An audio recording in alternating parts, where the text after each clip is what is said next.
Hi friends, welcome to TFC media planet leave. Hamas ఇప్పుడు ప్రపంచ మీడియాలో ప్రముఖంగా వినిపిస్తున్న పేరు. అందుకు కారణం ఎంతో బలమైన ఇజ్రాయెల్ పై ఆ తీవ్రవాద సంస్థ చేసిన భారీ దాడి. మన ముందు భాగంలో అసలు అబ్రహామిక్ రిలీజియన్స్ అంటే ఏమిటి, యూదులకు అరబ్బులకు మధ్య పోరు ఎలా మొదలైంది, ఇజ్రాయెల్ ఎలా ఏర్పడింది, పాలస్తీనాకి ఇజ్రాయెల్ కి గొడవ ఎలా మొదలైంది, 1967లో జరిగిన 6 రోజుల యుద్ధం తరువాత ఇజ్రాయెల్ ఎలా మారింది వంటి ఎన్నో విషయాలను స్పష్టంగా చెప్పడం జరిగింది. ఆ వీడియో చూడని వారి కోసం దాని లింక్ ని క్రింద డిస్క్రిప్షన్ లో ఇస్తున్నాను. ముందు ఆ వీడియోను చూసి ఆ తరువాత ఈ వీడియో చూడటం వల్ల ఇజ్రాయెల్ పాలస్తీనా గొడవలపై మీకు పూర్తి అవగాహన వస్తుంది. ఇక ఈ వీడియోలో 1967 యుద్ధం తరువాత ఇజ్రాయెల్ పాలస్తీనాల మధ్య ఘర్షణ ఎలా కొనసాగింది, ముఖ్యంగా అతి క్రూరమైన హమాస్ తీవ్రవాద సంస్థ ఎలా పుట్టింది, అది పాలస్తీనాని ఎలా పూర్తిగా తన అధీనంలోకి తీసుకుంది, ఇజ్రాయెల్ పై ఇంత భారీ ఎత్తున దాడి చేసే సామర్థ్యం ఎలా సంపాదించుకుంది వంటి మరిన్ని విషయాలను చెప్పబోతున్నాను. మరి ఆ విషయాలన్నీ తెలుసుకోవాలంటే ఈ వీడియోను అస్సలు స్కిప్ చేయకుండా పూర్తిగా చూడండి. 1967 6 రోజుల యుద్ధంలో ఇజ్రాయెల్ చేతుల్లో అరబ్లు ఘోరంగా ఓడిపోవడంతో ఒక పక్క గాజా స్ట్రిప్, మరో ప్రక్క వెస్ట్ బ్యాంక్ వంటి ప్రాంతాలు కూడా ఇజ్రాయెల్ చేతులలోకి వచ్చేశాయి. దాంతో అప్పటి వరకు ఇజ్రాయెల్లో ఉన్న కొద్ది మంది ముస్లింలను కూడా ఆ రెండు ప్రాంతాలలోకి పూర్తిగా నెట్టివేయడం జరిగింది. అంతేకాదు తరువాత రోజుల్లో యూదులు కూడా వెస్ట్ బ్యాంక్, గాజా స్ట్రిప్లలో తమ ఆవాసాలు ఏర్పాటు చేసుకోవడం మొదలుపెట్టారు. అసలే పాలస్తీనాను కోల్పోయామనే కోపంలో ఉన్న ముస్లింలకు తమకంటూ మిగిలిన భూభాగంలోకి యూదులు వచ్చి నివసించడం నచ్చేది కాదు. కానీ యూదులు మాత్రం 6 రోజుల యుద్ధంలో తాము ఆ ప్రాంతాలను గెలుచుకున్నారు కాబట్టి తమకి అక్కడ కూడా నివసించే హక్కు ఉందని వాదించడం మొదలుపెట్టారు.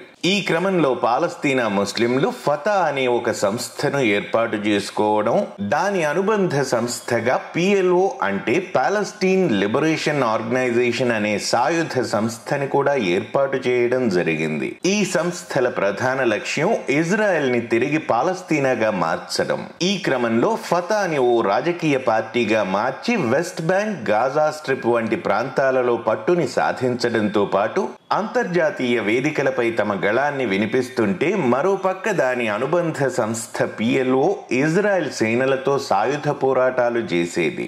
అయితే ఇజ్రాయెల్ బలం ముందు పిఎల్ఓ నిలబడలేక యూదులతో ఒక ఒప్పందానికి వచ్చింది. ఆ ఒప్పందం ప్రకారం గాజా స్ట్రిప్, వెస్ట్ బ్యాంక్లలో మాత్రమే పాలస్తీనా ప్రభుత్వాన్ని ఏర్పాటు చేసుకుని అక్కడి వరకే తాము ఉండటం, ఇజ్రాయెల్ పై దాడులు మానుకోవడం అందులోని ప్రధాన అంశాలు. అయితే అప్పటికే గాజా స్ట్రిప్, వెస్ట్ బ్యాంక్లలో ఉన్న యూదులు బాగా సెటిల్ అయి ఉండటం, అక్కడికి మరింత మంది యూదులు రావడం జరుగుతూ ఉండేది. ఒక పక్క పిఎల్ఓ దాదాపు కాంప్రమైజ్ అయిపోవడంతో పాలస్తీనా రాజ్యాన్ని ఎలాగైనా స్థాపించాలనే లక్ష్యంతో 1987లో ఏర్పడ్డ మరో తీవ్రవాద సంస్థ హమాస్.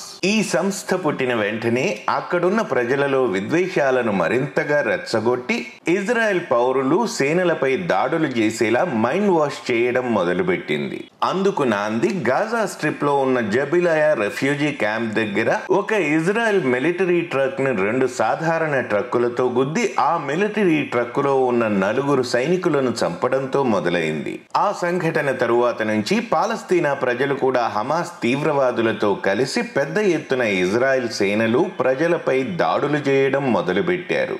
దానిని ది ఫస్ట్ ఇంటిఫాడా అని పిలిచేవారు. పాలస్తీనా ప్రజలను రెచ్చగొట్టి యూదులపై దాడులు చేసేలా హమాస్ లో భారీ ఎత్తున యువతను చేర్చుకునే విధంగా హమాస్ వ్యవస్థాపకుడు అహ్మద్ యాసిన్ ప్రసంగాలు చేసేవాడని చరిత్రకారులు చెబుతారు. హమాస్ చేసిన ఈ పనుల వల్ల పిఎల్ఓకి, ఇజ్రాయెల్ ప్రభుత్వానికి మధ్య జరుగుతున్న శాంతి చర్చలకు భంగం వాటిల్లే అవకాశం ఉందని భావించారు.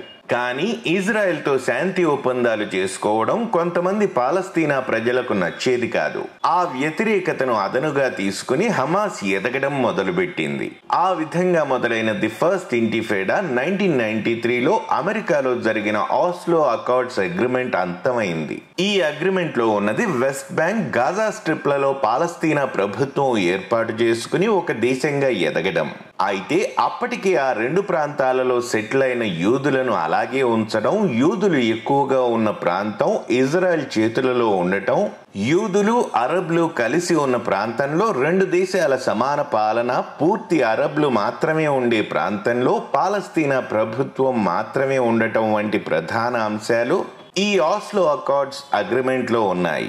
అయితే హమాస్ కి ఈ అగ్రిమెంట్ అస్సలు నచ్చలేదు. వారి లక్ష్యం పూర్తి ఇజ్రాయెల్ ని పాలస్తీనాగా మార్చి అక్కడున్న యూదులను వెళ్లగొట్టడం లేదా దొరికిన వారిని దొరికినట్లుగా చంపడం మాత్రమే అని నిపుణులు చెబుతున్నారు. దాంతో హమాస్ ఎన్నో సూసైడ్ అటాక్లు, ఆకస్మిక దాడుల వంటివి చేసి ఇంచుమించు 60 మంది యూదులను చంపారు. దాంతో 1996లో ఇజ్రాయెల్ సేనలు తీవ్రంగా ప్రతిఘటించి హమాస్ స్థావరాలపై బాంబు దాడులు చేశాయి. అక్కడితో ఆస్లో అకార్డ్స్ అగ్రిమెంట్ భంగపడింది. అప్పటి నుంచి హమాస్ తీవ్రవాదులు యూదు పౌరులపై, సైనికులపై వీలు దొరికినప్పుడల్లా ఆత్మాహుతి దాడులు, పలు రకాలైన ఆకస్మిక దాడులు చేసి చాలా మంది యూదులను పొట్టన పెట్టుకున్నారు. అలాగే ఇజ్రాయెల్ సేనలు తమ వారిని రక్షించుకోవడానికి చేసిన దాడులలో పాలస్తీనా ప్రజలు కూడా పెద్ద ఎత్తున చనిపోవడం జరిగింది. ఇదిలా ఉంటే మరో ప్రక్క అంటే పాలస్తీనా ప్రాంతాలైన గాజా, వెస్ట్ బ్యాంక్ వంటి ప్రాంతాలలో ఉన్న ఫతా, పిఎల్ఓ వంటి సంస్థలకు హమాస్ కి అస్సలు పడేది కాదు. వారిలో వారే కొట్టుకోవడం మొదలుపెట్టారు. వారి మధ్య ఈ తగాదాలు చాలా ఏళ్ల పాటు కొనసాగాయి. ఈ తరుణంలో పాలస్తీనా ప్రజలకు హమాస్ పై నమ్మకం పెరగడం, హమాస్ కి అధిక సంఖ్యలో మద్దతు పెరగడంతో హమాస్ ఆగడాలు మరింతగా పెరిగిపోయాయి. సరిగ్గా అదే సమయంలో హమాస్ కి సెకండ్ ఇంటిఫేడా రూపంలో ఓ సువర్ణ అవకాశం దక్కిందని చెప్పవచ్చు. అది ఎలా అంటే 2000వ సంవత్సరంలో ఇజ్రాయెల్ ఆపోజిషన్ లీడర్ అయిన ఏరియల్ షారాన్ అబ్రహామిక్ రిలీజియన్స్ కి పవిత్ర నగరమైన జెరూసలేం కి వెళ్లి అక్కడున్న టెంపుల్ మౌంట్ ప్రాంతానికి వెళ్లి అల్ అక్సా అనే మసీదును సందర్శించడం జరిగింది. అయితే పాలస్తీనా ప్రభుత్వం గాని, ప్రజలు గాని అల్ అక్సా మసీదును ఇతర మతస్థులు చూడటానికి ఇష్టపడరు. కానీ ఆ ప్రదేశంపై తమకి హక్కుందని కొన్ని వందల సంవత్సరాల నుంచి యూదులు, క్రిస్టియన్లు వాదిస్తున్నారు. అందుకు కారణం అక్కడే తమ మతాలకు మూలమైన డోమ్ ఆఫ్ ది రాక్ గా పిలిచే పవిత్ర రాయి ఉండటం. ముస్లింలు కూడా ఆ రాయిని తమ మతానికి చెందిన పవిత్రమైన శిలగా అభివర్ణిస్తారు. ఒక విధంగా చెప్పాలంటే ఆ రాయి చుట్టూ చాలా పెద్ద చరిత్రే ఉంది. అయితే పూర్వం ఇజ్రాయెల్ ని యూదులు పాలిస్తున్న సమయంలో టెంపుల్ మౌంట్ ప్రాంతంలో మొత్తం యూదులకు సంబంధించిన ఆలయాలు, వారి నివాసాలు ఉండేవి. ఇప్పుడు సరిగ్గా అల్ అక్సా మసీదు ఉన్న చోట యూదుల పవిత్ర ఆలయం కూడా ఉండేదని, అయితే దాన్ని వివిధ సందర్భాలలో రోమన్లు, బాబిలోనియన్లు నాశనం చేశారని, తిరిగి ఆ ఆలయాన్ని యూదులు నిర్మించే సమయానికి ముస్లింలు ఆ ప్రాంతాన్ని ఆక్రమించుకుని టెంపుల్ మౌంట్ పై ఉన్న యూదుల కట్టడాలను పూర్తిగా తొలగించి వారి నివాసాలకు ఏర్పాటు చేసుకున్నారని, ఆపై ఒకప్పుడు యూదుల ఆలయం ఉండే ప్రదేశంలో అల్ అక్సాను నిర్మించారని కొంతమంది చరిత్రకారులు చెబుతున్నారు. అంతేకాదు అక్కడున్న డోమ్ ఆఫ్ ది రాక్ తమ మతానికి చెందిన పవిత్ర రాయని బలంగా వాదిస్తున్నారు. దానికి కొన్ని చారిత్రక సాక్ష్యాలను కూడా చూపిస్తున్నారు. దాంతో జెరూసలేం నగరంతో పాటు టెంపుల్ మౌంట్ ప్రాంతం ఈ ప్రపంచంలో ఉన్న అత్యంత వివాదాస్పద స్థలాలలో ఒకటిగా నిలిచింది. అటువంటి ప్రదేశానికి ఇజ్రాయెల్ కి చెందిన ఓ ప్రముఖ రాజకీయ నాయకుడు రావడం, అక్కడి నుంచి కొన్ని వివాదాస్పద వ్యాఖ్యలు చేయడంతో అప్పటికే ఆ నాయకుడి రాకను వ్యతిరేకిస్తూ ర్యాలీలు చేస్తున్న పాలస్తీనా యువత పెద్ద ఎత్తున విధ్వంసాలు చేయడం మొదలుపెట్టారు. మరో ప్రక్క రెచ్చిపోతున్న పాలస్తీనా యువతను నియంత్రించడానికి ఇజ్రాయెల్ సేనలు బలప్రయోగం చేశారు. ఈ సంఘటనలు సెకండ్ ఇంటిఫేడాకి దారితీశాయి. ఈ విధంగా 2000వ సంవత్సరంలో మొదలైన సెకండ్ ఇంటిఫేడా 2006లో గాజా స్ట్రిప్ నుంచి యూదులు పూర్తిగా వెనక్కి వచ్చేంత వరకు జరిగింది. కానీ వెస్ట్ బ్యాంక్ లో ఉన్న యూదులు అలాగే ఉన్నారని చెప్పవచ్చు. ఆ 6 ఏళ్ల కాలంలో కొన్ని వేల మంది యూదులు, పాలస్తీనా పౌరులు చనిపోవడం జరిగిందని, ఆ లెక్కలు అధికారిక గణాంకాల కంటే రెండింతలు ఎక్కువగా ఉండే అవకాశం ఉందని నిపుణులు చెబుతున్నారు. ఇదిలా ఉంటే ఎన్నో ఏళ్లుగా తమ ప్రాంతాలలో యూదుల సెటిల్మెంట్స్ ని వ్యతిరేకిస్తున్న పాలస్తీనా ప్రజలకు గాజా స్ట్రిప్ నుంచి యూదులను వెనక్కి పంపడం ఓ పెద్ద విజయంగా వారు భావించారు. సెకండ్ ఇంటిఫేడా సమయంలో ఎక్కువ యాక్టివ్ గా ఉన్న హమాస్ తీవ్రవాద సంస్థపై పాలస్తీనా ప్రజలలో నమ్మకం కూడా బాగా పెరిగింది. దాంతో హమాస్ రాజకీయ పార్టీ అవతారం ఎత్తింది. సెకండ్ ఇంటిఫేడా ముగిసి సంవత్సరం తిరగకుండానే ఫతా, పిఎల్ఓ కలిసి పాలస్తీనా ప్రాంతాలలో ప్రభుత్వాన్ని ఏర్పాటు చేశాయి. అయితే మరో సంవత్సరంలో సంకీర్ణ ప్రభుత్వాన్ని విచ్ఛిన్నం చేసిన హమాస్, ఫతా, పిఎల్ఓను దాదాపు నిర్వీర్యం చేసి పాలస్తీనాపై పూర్తి పట్టును సాధించి తమ ప్రభుత్వాన్ని తిరిగి ఏర్పాటు చేయడం జరిగింది. ఆ విధంగా హమాస్ పాలస్తీనాలో మరింత బలపడటం మొదలుపెట్టింది. ఒక పక్క రాజకీయ పార్టీ అంటూనే దానికి అనుసంధానంగా మిలిటరీ వింగ్ ని కూడా నడిపించడం మొదలుపెట్టింది. ఇదిలా ఉంటే ప్రపంచం ముందు కనపడే హమాస్ రాజకీయ నాయకులు ఆ ప్రభుత్వం కేవలం కీలుబొమ్మలు మాత్రమే అని, హమాస్ వెనుక సూత్రధారులు వేరొకరు ఉన్నారని, వారిని శూరా కౌన్సిల్ అని పిలుస్తారని నిపుణులు చెబుతున్నారు. అయితే శూరా కౌన్సిల్ ఎక్కడుంటుంది, అందులో సభ్యులు ఎవరు అనే విషయం ఇప్పటికీ ఎవరికీ తెలియదు. హమాస్ నాయకులు, తీవ్రవాద సైన్యం ఈ శూరా కౌన్సిల్ సభ్యుల గోప్యతను బయటకు రాకుండా చాలా భద్రంగా చూసుకుంటున్నారు. ఆ శూరా కౌన్సిల్లో ఏం చెబితే హమాస్ ప్రభుత్వం అది పాటిస్తుంది. అయితే శూరా కౌన్సిల్ తమ వాదనలను ప్రపంచానికి చెప్పడానికి ఒక ముఖాన్ని కూడా సిద్ధం చేసుకుంది. ఆ ముఖం పేరు ఇస్మాయిల్ హనియే. ఇతను హమాస్ రాజకీయ పార్టీలో అతి ముఖ్యమైన వ్యక్తి. అంతేకాదు, హమాస్ ప్రభుత్వంలో ఒకసారి ప్రధానమంత్రిగా కూడా చేశాడు. ప్రస్తుతం అతను ఖతార్లో అత్యంత భద్రత కలిగిన తన ప్యాలెస్ లో ఉంటూ ప్రపంచ వేదికలపై పాలస్తీనా నాయకుడిగా ప్రసంగాలు చేస్తూ ఉంటాడు. ప్రపంచ వ్యాప్తంగా హమాస్ కి, పాలస్తీనా మూవ్మెంట్ కి మద్దతు కూడబెట్టుకునే ప్రయత్నం చేస్తూ ఉంటాడు.